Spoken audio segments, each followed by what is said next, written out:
माई हो माई तहरा ध्यान में जग जग में रखनी रे माई। माई माई जग जग में दियावा सजाई ये माई हमार खुशियाँ जग में मनाई। हे माई हमार खुशियाँ जग में मनाई ताहर बेटा तोहरे ध्यान में सदा जीवन रह जाई। ओ माई माई ममता के आंचल फैलाई ए जग के माई सबके धियनवा में आई। हे माई मोरा अरे दुलारो से बेटो के मनाई। हे माई माई ए जग में सब बेटवन के मनाई। बेटा कभी न धोखा दी हो माई के अरमान हृदय से जान जई हो। माई के दुलार सबसे बड़ा बा ताहर कर्तव्य में थोड़ा सा नर्वस बा। हे बेटा हमार देखी हो ध्यान से हमसे ना बिछड़ी हो। माई बाप के दुखावा न दी हो हमर बेटा हो जग में रखी हो ध्यान। ये हमर बेटा हो जग में रखी हो ध्यान। कितना हूँ लड़ैया हुई है कितनो रे झगड़ा अपने ओर से मनई हरे बेटा। हे जग के बेटा करी ह माई बाप के ध्यान। माँ बाप जन्म देता है तो माँ बाप का पालन पोषण करने में बेटा को बहुत शाबाशी की तरह उठा देता है। यहाँ माँ बाप अपने बेटे को अच्छा से पास पोलन करके बड़ा कर देता है। उसके बाद बेटा क्या करता है माँ बाप को कैसे दुख तकलीफ में डाल देता है। यही है कि माई रोत रहे अचराओ घरी बेटा नाही देखे पावे। माई अचरा से रोए तो घरी बेटा ना देख पावे। सियान कैले माई सियान कैले माई उ तो बेटा ना देखे। माई कहती कि सियान कोई नहीं पोस पाल के अब हमर बेटा ना देखे। ही भगवान कि दुखवा मन में दबा के रखलक माई हो। बाबूजी कुछ नहीं कह पहले लाज शरम हो। बाबूजी न माई बेटा के सामने कुछो नहीं कहत लाज शरम से आ घुट घुट के मरता है। तो वही पर कहता का माई कि पाल पोस के जन्म देनी भूमिया दिखौनी बेटा हो। माई के अचरा से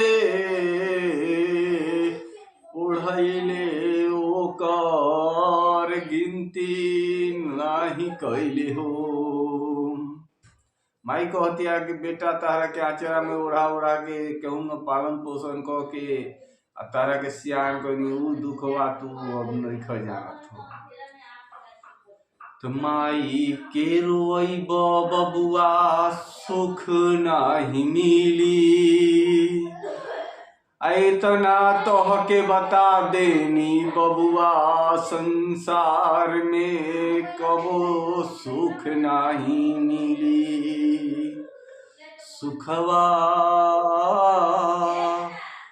माई के सहारा होके बबुआ अगर माई से भूल हो गईल तारा समा मांगे के होके।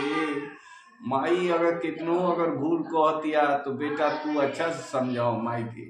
अगर माई से बोल विचार से चाहे वचन से अगर गलत वर्ड भी निकल जा रहा है तो आप माँ से अच्छा से समझा सकते, अच्छा से बोल सकते। जाए माई इतना तोरे सब चलाऊगा तोरे रखेगा, अगर तूहे ऐसे बात कहबे तो हम संसार तो डूब जाई। अब बेटा माई से भी रिश्ता टूट जाए। समझा सकते हैं अपने माँ बाप को। ऐसा नहीं कि बेटा माँ बाप जन्म दिया और बेटा अपना तरफ से निकल गया, एक गलत बात है। कभी नहीं सोचना चाहिए। किसी का भी माँ हो और किसी का भी बाप हो, सबसे प्यार मोहब्बत नहीं कीजिएगा। ये युग बहुत जालिम है। माँ बाप से बढ़कर कोई दुनिया संसार में नहीं। अगर आप माँ को ही ठुकरा दे रहे हैं और दूसरे जगह मांग रहे हैं तो कितने दिन के लिए मांगिएगा, कितने दिन के लिए खाइए? जब तक कमा रहे हैं तब ले खा रहे हैं। वैसा करनी आपका भी बेटा करेगा, ऐसा नहीं है कि नहीं करेगा, आपका भी बेटा करेगा। बोले समझदारी इतना ही होता है कि माँ होता है, माँ का पालन पोषण करना चाहिए। अगर माँ ममता है तो तुम भी ममता बन जाओ। घर में अगर शादी ब्याह हो गया, पतोह से झगड़ा हो रहा है, चाहे किसी से झगड़ा हो रहा है, तो माँ उस समय अपने पतोह से झगड़ा कर रहा है, चाहे कुछ भी कर रहा है, तो पतोह को भी थोड़ा सा समझाओ, माँ को भी समझाओ। अगर नहीं समझता है माँ तो कुछ पतोह को कुछ दूर लेके जाओ, कहीं दूसरे जगह ले जाओ, थोड़ा घुराने ले जाओ, मन टहल जाएगा, फिर माँ याद रखेगा। अगर उस समय अगर लवज से अगर कुछ बात बोल दिया, चाहे तुम्हारा परिवार हुआ, पतोह ने अपनी माँ को बोल दिया और वो पतोह उसको बोल दिया, तो एक गलत फहमी है क्या कि उसको अगर उस समय बोलता है तो दोनों को समझा दो। नहीं समझ में आता है तो माई जाए दे गलती कर देला, फैमिली के कदर माँ है, नहीं बोला चाहिए आपका भी माँ है, ठीक है। तो माँ का इज्जत नहीं रखोगे तो पतोह किस काम का, ठीक है। अगर माँ हमारा पगला गया है, चाहे कुछ बोल रहा है, नहीं समझ में आ रहा, लोग दुनिया के सामने हमारा इज्जत को उछाल रहा है, तो देखिए अगर माँ अपने मन से अगर इज्जत को उछाला है तो वो अपना होनी को अपना कर रहा है। बोले आप है बेटा, अगर नहीं रखने चाहते हैं घर द्वार में तो आप बाहर लेके जाइए, खटिए पीजिए, कमाइए उमाइए खाइए। बोले माँ को बाप को जरूर देखिए, क्योंकि माँ सबसे बड़ा है, बाप सबसे बड़ा है। क्यों कि आज हम आपको बता रहे हैं कि माँ और बाप कैसे बड़ा है, ठीक है, समझ जाइए। अगर माँ चाहे कृष्ण भगवान हो, चाहे शंकर भगवान हो, चाहे पार्वती जी हो, चाहे कोई भी देवता हो, किसी से ना किसी से जन्म लेके भूमि में आया है, तो माँ और बाप का कैसा पालन किया। तो एक पिक्चर है, हकीकत कोई देखा नहीं है, तो पिक्चर है, पिक्चर के अनुसार से सारा कहानी बना हुआ है, किस तरह से जमाना चल रहा है, किस तरह से ढंग रहन चल रहा है। भले एक बात को तो हिम्मत मत कीजिएगा कि अगर माँ को अगर छोड़ रहे हैं, बाप को छोड़ रहे हैं, तो बुढ़ापा में कौन सहारा है, अपना है। इसीलिए बेटा लोग, किसी का भी बेटा हो, माँ बाप को कभी नहीं छोड़ना। एक मर जाओ, नहीं जन्म लेना, बोले माँ बाप को नहीं छोड़ना। इसी तरह बोलते कि माई रे माई तोहके कितना समझैनी, समझ के तू नदानी कैलू,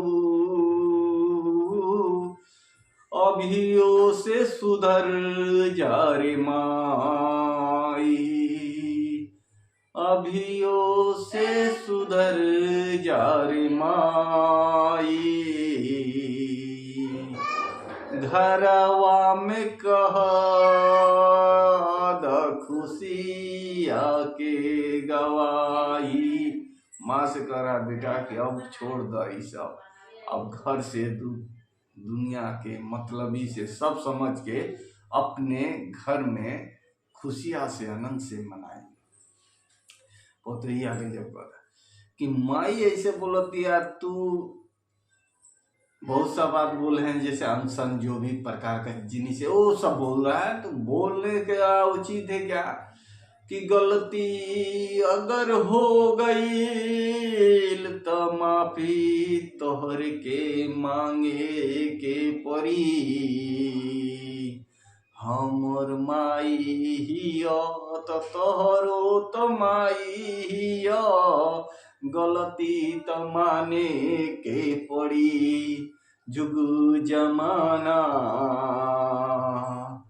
चल आइल, परंपरा वैसे ही आइल, हमरा घर में भी पतबा तके आई मनावे, तू कह द के आई मनावे, तू कह द। तब कह दिया कि अब जाता नहीं, हम माफी उफी मांगम, अब सब गलती सलती माफ होके आज के बाद हम गलती ना करम, परिवार हो चाहे केहू हो, कभी गलती ना करें। और लड़का के लिए बोलते हैं कि जोश में अइला तो सब खो जइबा,